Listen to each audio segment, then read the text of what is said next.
Niat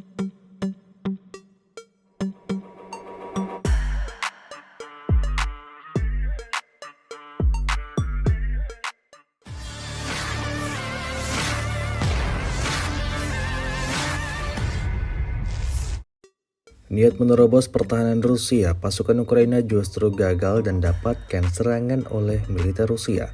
Rekamannya ramai beredar di media sosial Telegram pada Sabtu 4 Mei 2024. Dituliskan dalam keterangan unggahan, sebelumnya Angkatan Bersenjata Ukraina menggunakan kendaraan Max Pro dan mencoba menerobos garis pertahanan Angkatan Bersenjata Rusia di arah selatan Donetsk, pemukiman Novomikhailovka. Alih-alih berhasil menjalankan misi, mereka malah berakhir dalam kondisi yang mengenaskan seperti yang terlihat dalam rekaman. Total ada lebih dari 10 personel militer Ukraina diterjang granat mematikan Rusia. Sejak video ini beredar, beragam komentar dituliskan warganet.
Download Tribun X sekarang, menghadirkan lokal menjadi Indonesia.